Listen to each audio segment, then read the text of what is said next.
எவ்வளோ கிரேவிங்ஸாக இருந்தாலும் இந்த ஒரு பொருள் மட்டும் சாப்பிடவே கூடாது அப்படின்னு சொல்கிற அளவுக்கு ஏதாவது இருக்கா? மைதா தாங்க சாப்பிடக்கூடாது. மைதா ரொம்ப கெடுதல் தான் அது. ரெகுலராக டயட் பண்ணால் ஃபேஸ் ரொம்ப டல்லாயிரும் அப்படின்னு சொல்லுவாங்க. நீங்கள் எப்படி இந்த ஃபேஸை க்ளோவாக மெயின்டைன் இல்லைம்மா, எனக்கு ரொம்ப டல்லாகிடுச்சு ரெகுலராக டயட் பண்ணி வெயிட் கம்மி பண்ணும்போது. எனக்கு நிறைய கமெண்ட்ஸே வந்திருக்கு. நீங்கள் உடம்ப குறைச்சதுக்கு அப்புறம் ஆடியன்ஸ் யாராவது வந்து நீங்களா அவங்க அப்படின்னு ஷாக்கான ஏதாவது ஒரு மொமெண்ட் இருக்கா? நிறைய நீங்களா அவங்க எப்படி மேம் கம்மி பண்ண.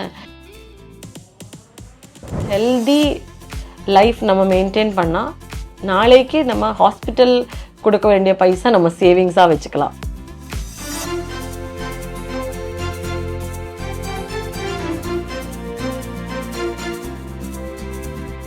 இப்போ நீங்கள் திடீர்னு ஒரு மீட்டிங் போகணும் இல்லை ஒரு ஃபங்க்ஷன் போகணும் அப்படின்னா நீங்கள் டக்குன்னு ஒரு 5 மினிட்ஸில் அவங்க ஃபேஸை எந்த அளவுக்கு க்ளோவாக காமிச்சிப்பீங்க? காமிச்சிக்கிறதுக்கு நீங்கள் என்னெல்லாம் பண்ணுவீங்க? அப்படி பெருசாக மேக்கப் எல்லாம் அந்த மாதிரி நான் போட மாட்டேன். எப்போவுமே நம்ம ஸ்கின்னு நல்லா வைக்கிறதுக்கு இப்போ நீங்கள் ஒரு ஸ்கின் கிளினிக்கில் போனாலும் ஒரு டெர்மட்டாலஜிஸ்ட் கிட்ட போனாலும் அவங்க வந்து டெய்லி நம்மக்கிட்ட சன்ஸ்க்ரீன் யூஸ் பண்ண சொல்லுவாங்க. ஸோ நம்மளுக்கு செட் ஆகிற ஒரு சன்ஸ்க்ரீன் முதல்ல நம்ம கண்டுபிடிக்கணும். ஸோ டெய்லி நீங்கள் காலையில் வெளில போனாலும் நைட் வெளில போனாலும் கண்டிப்பாக இது யூஸ் பண்ணிக்கோங்க சன்ஸ்க்ரீன். அப்புறம் நான் யூஸ் பண்ணுறது ரொம்ப வருஷமாக யூஸ் பண்ணிட்டு இருக்கிறது வந்து செட்டஃபில். டேனா டே க்ரீம், நைட்னா நைட் க்ரீம். இது 2 போட்டாலே எனக்கு ஃபேஸில் க்ளோ வந்துடும். ஷூட்டிங் இருந்துச்சுன்னா நான் வந்து டர்மாவோட ஸ்டிக் தான் யூஸ் பண்ணுவேன். அது இல்லாமல் சும்மா வெளில போகிறதா இருந்துச்சுன்னா சும்மா அந்த நைக்காவோட ப்ளஷர் ஒன்று கிடைக்கும். பேஸ்ட் மாதிரி இருக்கும். அதுக்கு ஒரு ப்ரஷ் இருக்குங்கிட்ட அது மட்டும் போடுவேன் 2 சைட்லேயும். கொஞ்சம் ஃபைன் கொஞ்சம் டார்க் பண்ணுவேன் ஐப்ரோஸு. மஸ்காரா, காஜல் போடுவேன். அந்த ஐஷேடோ எல்லாம் கூட ப்ரஷ்லெல்லாம் கூட போட மாட்டேன். இப்படி தான் முடிச்சிடும். எனக்கு செட்டான லிப்ஸ்டிக் போடுவேன். அவ்வளோதான், முடிஞ்சு போச்சு. 5 மினிட்ஸ். ஹேர் எனக்கு ஹேர் ஸ்டைல் எல்லாம் தெரியாது. ஒன்று லூஸ் ஹேர், இல்லைன்னா போனி டெயில், இல்லைன்னா ஹாஃப் ஹேர் டைப் பண்ணுவேன். அவ்வளோதான், எனக்கு ஹேர் ஸ்டைல் முடிஞ்சு போச்சு. எனக்கு பர்சனலாக ஹேர் ஸ்டைல் பண்ண தெரியாது. அந்த ஒரு விஷயம் மட்டும் இன்னும் கற்றுக்கல. இன்னொருத்தங்களுக்கு குழந்தைங்க எல்லாம் இருந்துச்சுன்னா கொஞ்சம் ஏதாவது பண்ணுவேன். எனக்கு சொந்தமாக பண்ண தெரியாது. நீங்கள் டெய்லி ரொட்டீனாக அந்த ஏபிசி ஜூஸ் இல்லை பப்பாயா ஜூஸ் அந்த மாதிரி ஏதாவது எடுத்துப்பீங்க? இல்லை, ரொட்டீனாக எந்த ஜூஸுமே எடுத்துக்க மாட்டீங்க. எதனால மேம்? இல்லை, நான் ஒரு பொதுவாகவே ரொம்ப லேசி. ஹஸ்பண்ட் ஏதாவது இந்த மாதிரி ஜூஸ் எல்லாம் போட்டு கொடுத்தாருன்னா சாப்பிடுவேன். ரொம்ப எனக்காக ஜூஸ் எல்லாம் போட்டு சாப்பிட்றதுக்கு ரொம்ப லேசி. டெய்லி என்ன எடுத்துப்பீங்க அப்படி இந்த டயட் டைம்லன்னு கேட்டிங்கன்னா ரொம்ப டயர்டாகும். நம்ம இந்த டயட் பண்ணும்போது ரொம்ப டயர்ட் ஆகிறதுனால நான் சியா சீட்ஸ் போட்டு லெமன் ஜூஸ் சால்ட் போட்டு குடிப்பேன். அதுதான் எனக்கு எனர்ஜி. அப்புறம் நான் வந்து என்கிட்ட ஒரு 750 ml ஒரு ஃப்ளாஸ்க் ஒன்று இருப்பேன். அது ட்வைஸ் ஃபில் பண்ணுவேன்.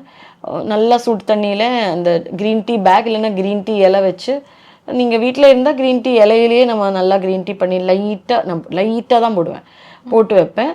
அது குடிப்பேன். அடிக்கடி லைட் சூடு, ரொம்ப சூடாக குடிக்க மாட்டேன். அது குடிச்சிட்டே இருப்பேன். நான் ஷூட்டிங் போகிறதுனால நான் அந்த பேக் வச்சுப்பேன். ஜிஞ்சர் இது ஃப்ளேவர் தான், லெமன் கிராஸ் ஜிஞ்சர் ஃப்ளேவர் தான் நான் எடுத்துப்பேன். அதில் வந்து ஒரு 750 mlக்கு ஒரு க்ரீன் டீ பேக் தான் யூஸ் பண்ணுவேன். ரொம்ப டார்க்காக எனக்கு பிடிக்காது. அது குடிச்சிட்டே இருப்பேன். நான் ஆஃப்டர் லஞ்ச் குடிப்பேன், ஆஃப்டர் பிரேக்ஃபாஸ்ட் குடிப்பேன், ஈவினிங் குடிப்பேன். அந்த மாதிரி ரெகுலராக டயட் பண்ணால் ஃபேஸ் ரொம்ப டல்லாயிரும் அப்படின்னு சொல்லுவாங்க. நீங்கள் எப்படி இந்த ஃபேஸை க்ளோவாக மெயின்டைன் பண்ணி? இல்லைம்மா, எனக்கு ரொம்ப டல்லாகிடுச்சு ரெகுலராக டயட் பண்ணி வெயிட் கம்மி பண்ணும்போது. எனக்கு நிறைய கமெண்ட்ஸே வந்திருக்கு, உங்களுக்கு நான் சுகர் இருக்கா, இவ்வளோ சீக்கிரம் கம்மி ஆகிடுச்சேன்னு. எனக்கு சுகர் எல்லாம் ஒன்றுமே கிடையாது. எனக்கு அந்த எல்லாருக்குமே ஒரு பார்டர் வரும் இல்லையா, ப்ரீ டயபெட்டிக்னு சொல்லும். இதுக்கு மேலே வந்தால் நம்மளுக்கு டயபெட்டிக் வரும்ன்ற ஒரு இது இல்லை, அந்த மாதிரி வந்திருந்தது எனக்கு. அப்போ தான் நான் ரொம்ப பண்ணி தான் ஆகணும்னு சொல்லி பண்ணது. டயட் பண்ணதுக்கப்புறம் அது இல்லை, எனக்கு ப்ரீ டயபெட்டிக் எல்லாம் கிடையாது. என்னோடய பேரண்ட்ஸ் 2 பேருமே டயபெட்டிக். என் அம்மாவுக்கு இருந்தது, அப்பாவுக்கு இருக்குது. ஸோ அதனால கொஞ்சம் ஜாகிரதையாக இருக்கணும்னு சொல்லி நார்மலாகவே நம்ம ஒரு 33 இயர்ஸ்க்கு அப்புறம் எப்போ வேணால் நம்மளுக்கு நார்மலாக யாருக்குமே ஹெரிடிட்டரி இல்லைன்னா கூட சுகர் வர வாய்ப்பு இருக்குது, நிறைய சுகர் சாப்பிட்றவங்களுக்கு. ஸோ எனக்கு இப்போ ஒரு லாஸ்ட்டு ஒரு 2 இயர்ஸாக தான் செக் பண்ணும்போது இருந்தது. அதனாலே நான் இந்த சுகர் கட் பண்ணது ஒரு ரீசன். இப்போ எனக்கு க்யூர் ஆகிடுச்சு. எனக்கு சுகர் எல்லாம் ஒன்றும் கிடையாது. ஆனால் டயட் பண்ணதுனால ஃபேஸ் ரொம்ப அடிப்பட்டதுனால இப்போ திருப்பி நான் ஒரு 3-4 kgs வாண்டட்லி கெயின் பண்ணேன். ஏன்னா ஸ்க்ரீனில் ரொம்ப ஒரு மாதிரியாக இருந்தது. பார்க்குறவங்க எல்லாம் சொன்னாங்க, உடம்பு இழைச்சது நல்லா இருக்குது, ஃபேஸ் ரொம்ப போச்சு மீரா அப்படின்னு சொல்லி சொன்னாங்க. ஸோ அதுக்காக நான் திருப்பி கெயின் பண்ணி இப்போ எல்லாமே சாப்பிட்றேன். அந்த ஹெவி டயட் பண்ணல. ஆனால் ஐ ஃபீல் லைக் ரொம்பவே கெயின் ஆகிடுச்சுன்னு இப்போ நினச்சா இப்போ நான் நாளைக்கு கூட நம்ம திருப்பி ஸ்டார்ட் பண்ணலாம். என்ன ஒரு ப்ராப்ளம்னா இந்த டயட் பண்ணும்போது நீங்கள் வெளியில் ஹோட்டலில் சாப்பிட முடியாது, எங்கேயுமே சாப்பிட முடியாது. ஒன்லி ஹோம் குக்டு ஃபுட்டு, அதுவும் நல்லெண்ணெய் இல்லைன்னா தேங்காய் எண்ணெயில் குக் பண்ணி தான் சாப்பிடணும். அது ஒரு பிரச்சனை. ஒரு தடவை கூட வெளியே சாப்பிடக்கூடாது, சும்மா ஒரு ஐஸ் அந்த மாதிரி ஒரு சீட் கூட நீங்கள் பண்ணது இல்லையா? சீட் பண்ணதே இல்லை, அதனால தான் அது சக்ஸஸ் ஆகிடுச்சு. சீட் பண்ணதே இல்லை. நான் எத்தனை வருஷமா டயட் இருக்கீங்க? என்னைக்காவது தோணி இருக்கா எதுக்கு டயட் இருக்கணும், அதான் ஓரளவுக்கு உடம்பு வந்துருச்சுல? இல்லை, எல்லாமே சாப்பிட்றேன் நான். நான் அந்த ஸ்ட்ரிக்ட் டயட் இருந்தது வெறும் 4 மாதம்தான், 3 to 4 months தான் அந்த ஸ்ட்ரிக்ட் டயட்டில் இருந்தது நான். அது போன வருஷம் தான் டயட் ஆரம்பிச்சது. மார்ச் 1 தான் ஆரம்பித்தது. நான் ஜூன் ஜூலைல எல்லாம் அந்த டயட் விட்டுட்டு மெயின்டைன் தான் பண்ணிட்டு இருந்தேன் நான். அப்புறம் வந்து இப்போ நான் எல்லாமே சாப்பிட்றேன். நான் இப்போ டயட்டில் இல்லை. என்னென்னா நான் கேரளாவில் ஒரு சீரியல் பண்ணுறேன், தமிழ்நாட்டில் மீன்ஸ் நம்ம சென்னையில் 2 ஷூட் பண்ணுறேன். வெர்டிக்கல் சீரீஸு, சின்ன சின்ன ஆட்ஸு, வேறு ஏதாவது இந்த மாதிரி பண்ணால் நான் வேறு இடத்துல எல்லாம் போய் ஷூட் பண்ண வேண்டியதாக இருக்குது. அப்போ இந்த டயட்டில் நம்மளுக்கு வேலைக்கு ஆகாது. ஸோ எல்லாமே நம்ம பாடிக்கு எல்லாமே நம்ம பண்ணி இதுலேயும் நம்ம மெயின்டைன் பண்ணுற மாதிரி இருக்கணும். ஸோ அதனால நான் இப்போ அந்த டயட் பார்க்குறதில்ல. இப்போ வந்து நார்மலான டயட் தான் பார்க்குறேன். ஆனால் குவான்டிட்டி கம்மியாக சாப்பிட்டு நான் சொன்னேன்ல, ஒரு பவுல் ரைஸ் தான் எடுப்பேன், நிறைய குழம்பு எடுப்பேன், சப்பாத்தி தான் 2 சப்பாத்தி சாப்பிட்டுட்டு முடிச்சிடுவேன் லஞ்சு. பட்டர் மில்க் குடிப்பேன், நிறைய க்ரீன் டீ குடிப்பேன், black coffee without sugar, 1 spoon of ghee add பண்ணுவேன். அது நம்ம ஸ்கின்னுக்கு ஷைன் கொடுப்பேன். அது ஃபாலோ பண்ணுறேன். நீங்கள் நான்வெஜ் எந்த அளவுக்கு எடுத்துப்பீங்க? நான்வெஜ் எனக்கு ரொம்ப பிடிக்கும், ஆனால் வந்து ரொம்ப நிறைய எல்லாம் சாப்பிட மாட்டேன். அதுவும் எல்லாமே ஒரு பவுல் கணக்கு தான். இப்போ நீங்கள் சிக்கன் மேக்ஸிமமும் ஃப்ரைடு எதுவுமே சாப்பிடாம இருந்தால் பிம்பிள்ஸ் அந்த மாதிரி ஆக்னிஸ் எல்லாம் நம்மளுக்கு கொஞ்சம் வராது. அந்த ஆயில் எதனால ஜாஸ்தி வருதுன்னா இந்த ஃப்ரைட் ஐட்டம்ஸ் ஜாஸ்தி எடுக்கிறதுனால தான். ஜங்க் ஃபுட்ஸ் சாப்பிடாமல் இருந்தாலே போதும். அது மற்றபடி நீங்கள் ஃபிஷ் நிறைய சாப்பிட்லாம், நல்லா சாப்பிட்லாம். ஃபிஷ் குழம்பில் ஃபிஷ்ஷில் வந்து இந்த மாதிரி ப்ராப்ளம்ஸ் இருக்காது. அது ஃப்ரைனா அந்த ஆயில் வரும். இப்போ நாங்கள் கேரளாவில் என்ன பண்ணுவோம்னா வாழை இலை வச்சுக்கிட்டு கீழே ஒரு வாழை இலை மேலே ஒரு வாழை இலை அதில் மசாலையெல்லாம் போட்டு ஃபிஷ் நல்லா வேக விட்டுருவேன். அந்த வாழை இலையில் நம்மளுக்கு ஒரு தெரியுமில்ல, நேச்சுரல் அதில் ஒரு கால்சியம் ஏதோ இருக்குது. அந்த வாழை இலையில ஒரு ஸ்பெஷாலிட்டி இருக்குது. ஸோ அதோட அந்த இதுவும் அதில் கிடைக்கும். அதுக்கப்புறம் தவாவில் கொஞ்சோண்டு எண்ணெய் போட்டு மட்டும் அது ஒரு ஃப்ரைக்காக அது ஃப்ரை பண்ணுவேன். நம்ம நார்மலாக நிறைய எண்ணெய் விட்டுட்டு அதில் முழுகி தான் நம்ம ஃபிஷ் போட்டு ஃப்ரை பண்ணுவேன். அந்த இதை அவாய்ட் பண்ணால் கொஞ்சம் அந்த ஃப்ரைடும் சாப்பிடலாம். நம்ம தேவையான எண்ணெய் போட்டு ஃப்ரை பண்ணலாம் அதுக்கு. Okay ma'am. நீங்கள் உடம்பை குறைச்சதுக்கு அப்புறம் ஆடியன்ஸ் யாராவது வந்து நீங்களா அவங்க அப்படின்னு ஷாக்கான ஏதாவது ஒரு மொமெண்ட் இருக்கா? நிறைய. நீங்களும் அவங்க எப்படி மேம் கம்மி பண்ண, அங்கெல்லாம் என்ன டயட் பிளான் எல்லாம் கேட்டிருக்கு நிறைய பேர். ஸோ யார் கேட்டாலும் சொல்லுவேன், மற்றபடி நீங்கள் ஃபாலோ பண்ணிக்கோங்க இதுதான் சொல்லுவேன். ஏன்னா நான் பண்ணது அவங்களால பண்ண முடியாதுன்னா ஒரு பாடி மெட்டபாலிசம் மாதிரி தான் நம்ம பண்ண முடியும். அவங்க ஃபர்ஸ்ட் ஆஃப் ஆல் அவங்க பிளட் செக்கப் எடுத்து ப்ராப்பரான நியூட்ரிஷனை பார்த்து இது பண்ணலாமான்னு தெரிஞ்சுக்கிட்டு தான் இது பண்ணணும். இல்லைன்னா அவங்க அந்த டயட்டில் நிறைய ப்ராப்ளம்ஸ் வர வாய்ப்பு இருக்குது. ஸோ என்னோட பாடிக்கு ஏற்ற மாதிரியான டயட்டு தான் நான் பண்ணேன். அப்போ தான் உங்களுக்கு ரிசல்ட் கிடைக்கும். அவ்வளோதான். செட்டில் ஹீரோயின்ஸ் இல்லை உங்க கூட நடிக்கிறவங்க கோ ஆக்டர் யாராவது வந்து உங்ககிட்ட கேட்டிருக்காங்க டயட் பிளான் சொல்லுங்க அப்படின்னு? நிறைய பேர் கேட்டிருக்காங்க. ஹீரோயின்ஸ் எல்லாமே நல்லா தானே இருக்கு, அவங்க என்ன கேட்குறது எப்படி இருக்கணும்னு. நிறைய கோ ஆர்டிஸ்ட் கேட்டிருக்காங்க. ஸோ நான் ஆன்டி இன்ஃப்ளமேட்டரி டயட்டு தான் பண்ணேன். இதுதான் பண்ணேன். ஏன்னா அவங்க முன்னாடி தானே நம்ம சாப்பிட்றது எல்லாமே. வீட்டிலேருந்து எனக்கு ஃபுட்டு வரும், அவங்க முன்னாடி தான் சாப்பிடுவேன். அப்போ நான் சொல்லுவேன் என்னோடய டைமிங்ஸ் இது தான். ஏன்னா அன்டைமில் தான் நான் சாப்பிடுவேன். ஏன்னா ஒரு 11:30 12 லஞ்ச் எடுத்துப்பேன். திருப்பி 2 o'clock எனக்கு ஒரு மீல் இருக்குது, திருப்பி 4 o'clock ஒரு மீல் இருக்குது, திருப்பி 6 o'clock நான் முடிச்சிடுவேன்.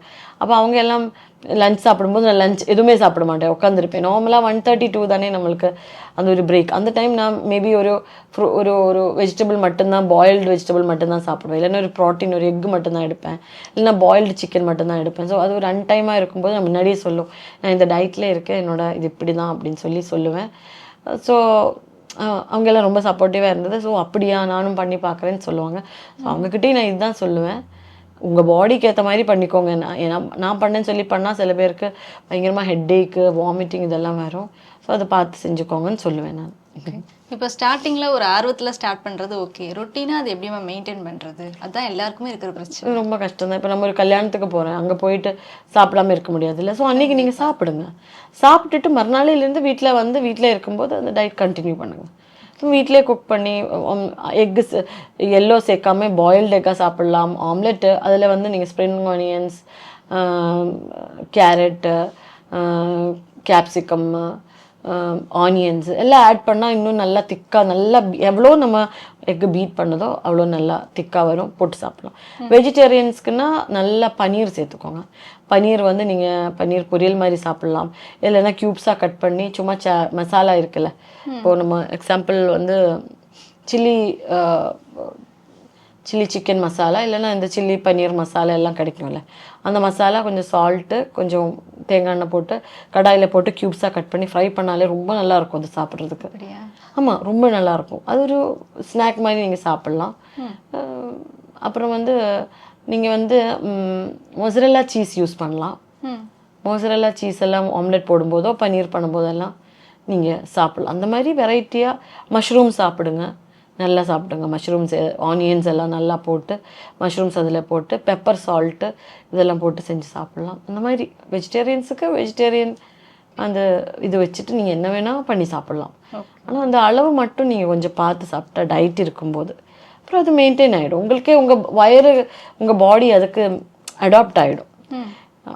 ஸோ இப்போ நீங்கள் ஒருத்தங்க டெய்லி அவங்களுக்கு நான்வெஜ் சாப்பிட்டு பழகிறவங்களுக்கு டக்குன்னு ஒரு வாரம் நீங்கள் நான்வெஜ் சாப்பிட்லன்னா அவங்க உடம்பு சரியில்லாமல் ஆகிடும்.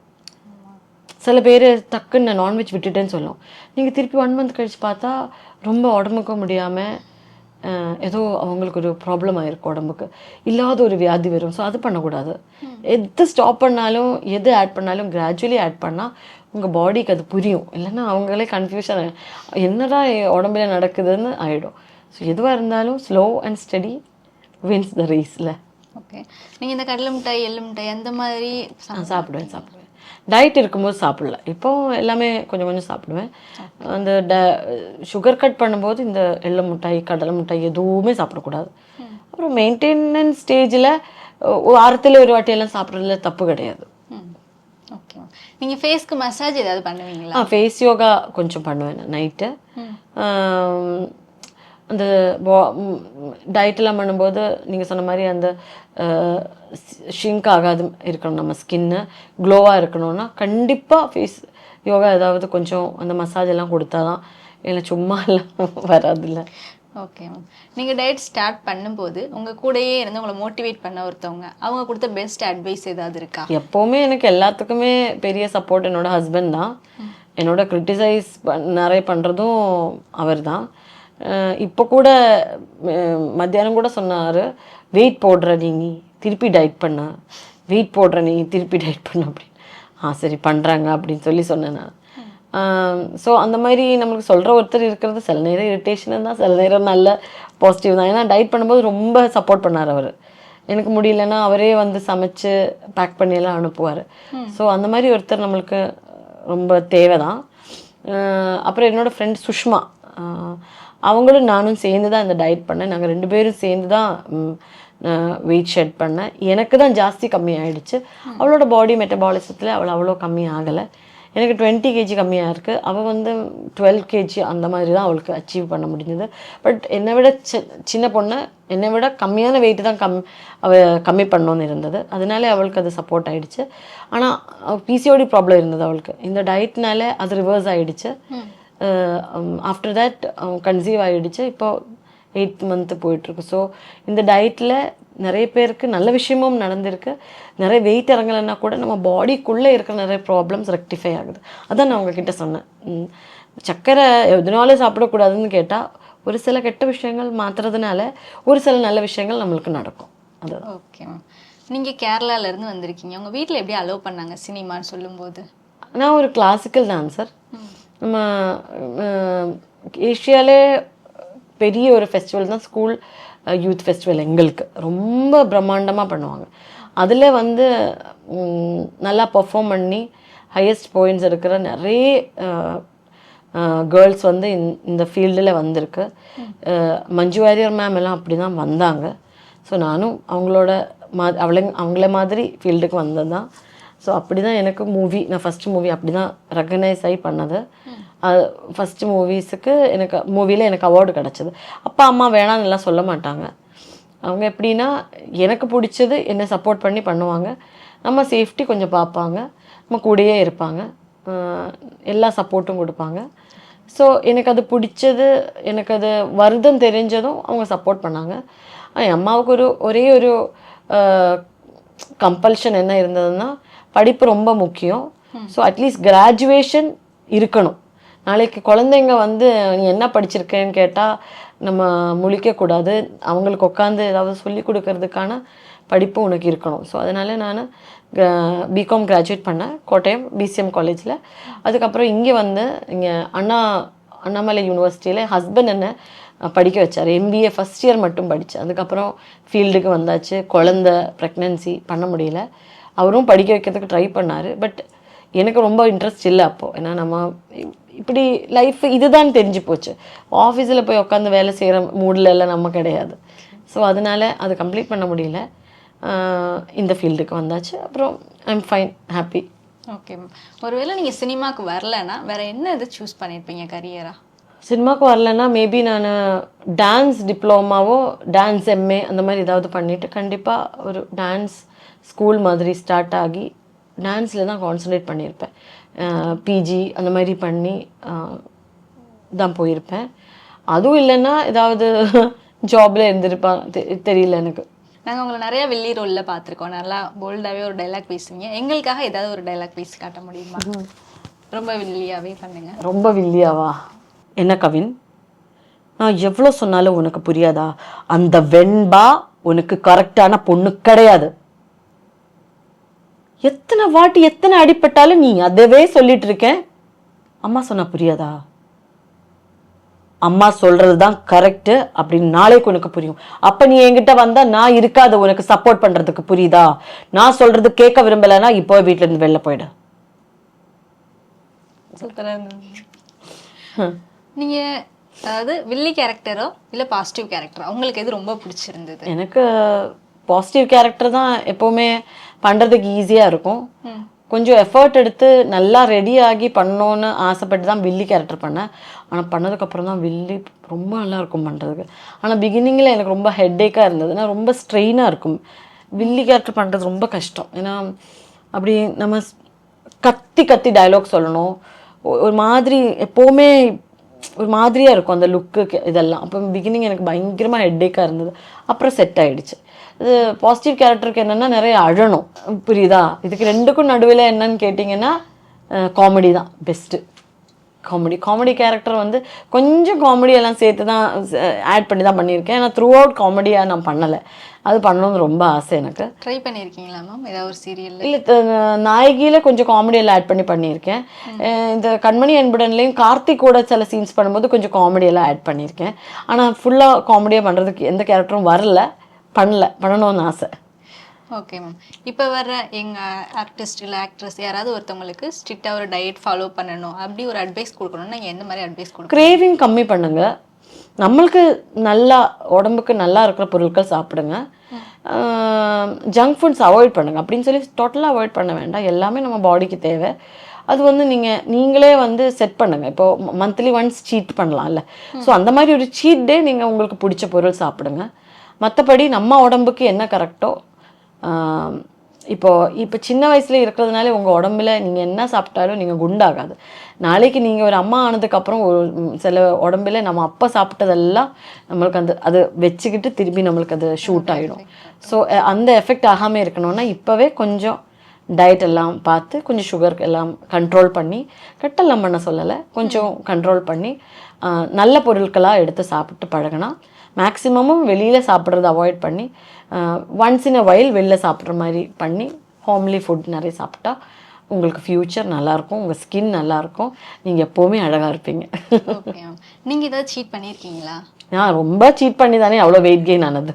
நல்லா வெளியில் நான் ரொம்ப ஃபுட்டி, எனக்கு ரொம்ப பிடிக்கும் ஃபுட்டு. நிறைய ஃபுட்டு வீடியோஸ் பார்ப்பேன், நிறைய ஃபுட்டு சாப்பிட்ற ஃப்ரெண்ட்ஸ் தான் எனக்கும் அதிகமாக இருக்கேன். வீட்டில் நல்லா மாமியார் சமைச்சு தருவாங்க ஆந்திரா ஃபுட்டெல்லாம். கேரளா போனாலும் அங்கேயும் நிறைய விதவிதமாக சாப்பிடுவேன். அப்படி சாப்பிட்டு தான் கெயின் ஆனது. இப்போ வந்து எல்லாமே கம்மியாக சாப்பிட்றேன், எல்லாமே சாப்பிட்றேன், ரொம்ப லிமிட்டடாக சாப்பிட்றேன். நீங்கள் தமிழ்நாடு வந்தப்போ கேரளா ஃபுட்டை ரொம்ப மிஸ் பண்ணீங்களா? மிஸ் பண்ணேன்.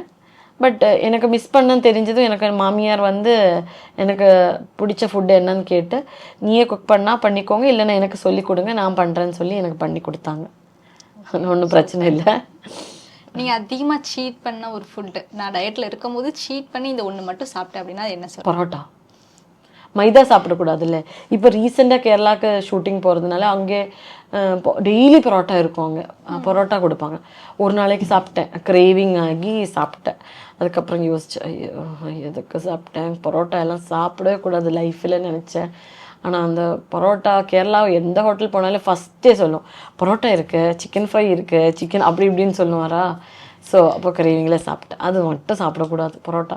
வீட் பரோட்டா கூட சாப்பிட்லாம், பட் இந்த நார்மல் மலபார் பரோட்டா வந்து டெய்லி சாப்பிட்டா ரொம்ப கெடுதல். நான் டெய்லியெல்லாம் சாப்பிடல, 2 வாட்டி சாப்பிட்டேன், இனிமேல் சாப்பிடக்கூடாது. எவ்வளோ கிரேவிங்ஸாக இருந்தாலும் இந்த ஒரு பொருள் மட்டும் சாப்பிடவே கூடாது அப்படின்னு சொல்கிற அளவுக்கு ஏதாவது இருக்கா? மைதா தாங்க சாப்பிடக்கூடாது. மைதா ரொம்ப கெடுதல் தான். அது சில பேர் டெய்லி சாப்பிட்றவங்க இருக்காங்க மைதா பொருட்கள். அது கொஞ்சம் அவாய்ட் பண்ணால் பெட்டர். அது ரொம்ப நம்மளுக்கு கிரேவிங்காக இருக்கும். நீங்கள் நிறைய நல்ல ஜங்க் ஃபுட்டில் நிறைய விஷயங்கள் எடுத்து பார்த்தா அதில் மைதா தான் நிறைய இருக்கும். மைதா வந்து ஒன்ஸ் இன் அ வைல் நீங்கள் சாப்பிட்லாம். எவ்ரிடே சாப்பிட்றவங்களா இருந்துச்சுன்னா இப்போவே கட் பண்ணால் பெட்ரு. ஹெல்தி லைஃப் நம்ம மெயின்டைன் பண்ணால் நாளைக்கு நம்ம ஹாஸ்பிட்டல் கொடுக்க வேண்டிய பைசா நம்ம சேவிங்ஸாக வச்சுக்கலாம். இப்போ வந்து வயசுன்னு எல்லாம் கிடையாது, எந்த வயசுலேயே இருக்கிறவங்களுக்கு எப்படி வேணால் ஆகலாம். 20 இயர்ஸ் பொண்ணுக்கு, பையனுக்கு, ஸ்கூல் படிக்கிற குழந்தைக்கு வரைக்கும் ஹார்ட் அட்டாக் வந்துட்டுருக்கு. ஸோ இப்போ நம்ம வாங்கி சாப்பிட்ற வெஜிடபிள்ஸில் வரைக்கும் கெமிக்கல் ஆட் பண்ணிகிட்டு இருக்குன்னு நம்ம கேள்விப்படுறோம். ஸோ மேக்ஸிமம் நான் என்னோடய வீட்டில் இப்படின்னு சொல்கிறேன்னு சொல்லி நான் என்னோடய சென்னை வீட்டில் எல்லாம் வெஜிடபிள்ஸ் எல்லாம் வந்து வீட்டிலே எதுவும் வளர்க்கலை. பட் கேரளாவில் என்னோடய வீட்டில் நாங்கள் கத்திரிக்காய், பச்சை மிளகா, கறிவேப்பிலை, கீரை, கோவைக்காய், தக்காளி இதெல்லாம் நாங்கள் இது பண்ணிகிட்டு இருந்தேன், வீட்டிலே வளர்த்திட்டு இருந்தேன். அது அப்படியே பறித்து நாங்கள் யூஸ் பண்ணிகிட்டு இருந்தேன். அது இங்கே என்னால் பண்ண முடியல, ஃப்ளாட்லேயே இருக்குது. ஃப்ளாட்லேயே இருந்தாலும் பண்ணலாம், பட் மெயின்டைன் பண்ணுறதுக்கு ஒருத்தங்க வேணும். அந்த மாதிரி பண்ணி நம்மளால் சாப்பிட முடிஞ்சால் எந்த பிரச்சனையும் இல்லை. ஏன்னா வர ஃபுட்டு ஃப்ரூட்ஸு கூட ரொம்ப கெமிக்கல் ஜாஸ்தி இருக்குது. ஸோ எது சாப்பிட்டாலும் அளவாக பார்த்து சாப்பிட்டா நம்ம உடம்புக்கு பெட்டர். கொஞ்சம் ஹெல்த்தியாக நம்ம இருந்தால் நம்மளுக்கும் நல்லது. குழந்தைங்களையும் பார்த்து கொஞ்சம் ஹெல்த்தியான ஃபுட்டு கொடுத்து வளர்க்குனா பெட்டர். சன் டிவியில் போயிட்டுருக்க செல்லமே செல்லமே ரொம்ப அழகான ஒரு ஸ்டோரி. நிறைய லைஃப்பில் நிறைய பேரோட வாழ்க்கையில் நடந்துகிட்ருக்கு தான் இந்த செப்பரேட்டட் பேரண்ட்ஸ். குழந்தைங்க நடுவில் போட்டு 2 பேரும் கஷ்டப்படுறாங்க. ஸோ அந்த மாதிரி இருக்கிறவங்க யாராவது இருந்துச்சுன்னா அவங்களுக்கும் கொஞ்சம் அந்த மாதிரி இருக்கக்கூடாது. பசங்க எவ்வளோ எஃபெக்ட் ஆகிடும், வீட்டில் எல்லோரும் எவ்வளோ கஷ்டப்படுறாங்கன்னு அந்த சீரியல் பார்த்தா தெரியும். ஸோ அது ஒரு நல்ல ஒரு ஃபேமிலி சப்ஜெக்ட்டு, செல்லமே செல்லமே. அது பாருங்கள். அப்புறம் கண்மணி அன்புடன் விஜய் டிவியில் போயிட்டுருக்கு. அதுவும் வந்து ரொம்ப பாசமாக இருக்கிற 2 ஹஸ்பண்ட் அண்ட் ஒய்ஃபு. அவங்களுக்கு விருப்பம் இல்லாமல் பிரிஞ்சு இருக்கிறாங்க. ஏன் வீட்டில் இருக்கிறவங்களோட தப்பான அந்த நாட் ஹீரோஸ் மதர், ஹீரோட பாட்டி எல்லாம் வந்து ரொம்ப நெகட்டிவான ஒரு இது ஸ்ப்ரெட் பண்ணி அவங்களால பிரிஞ்சிருக்கிறாங்க. ஸோ அதுவும் ஒரு ஃபேமிலி ட்ராமா தான். ஃபேமிலிக்குள்ளே நடக்கிற விஷயங்க ஹஸ்பண்ட் அண்ட் ஒய்ஃப் அவங்க டிஸ்கஸ் பண்ணால் சரியாகாத எந்த விஷயமும் இல்லை. ஸோ அவங்க அந்த டிஸ்கஸ் பண்ணாத வரைக்கும் அவங்க பிரச்சனை சரியாகாது. அதுதான் கண்மணி அன்புடன். ஸோ அதுவும் நல்லா இருக்கும் அந்த சீரியல். அதுவும் பார்க்காதவங்க யாராவது இருந்துச்சுன்னா விஜய் டிவியில் கண்மணி அன்புடன் கண்டிப்பாக பாருங்கள், ரொம்ப நல்லாயிருக்கும். நானும் இருக்கேன் அதில். டெலிஃப்ளிக் சேனலை எல்லோரும் சப்ஸ்கிரைப் பண்ணுங்கள்.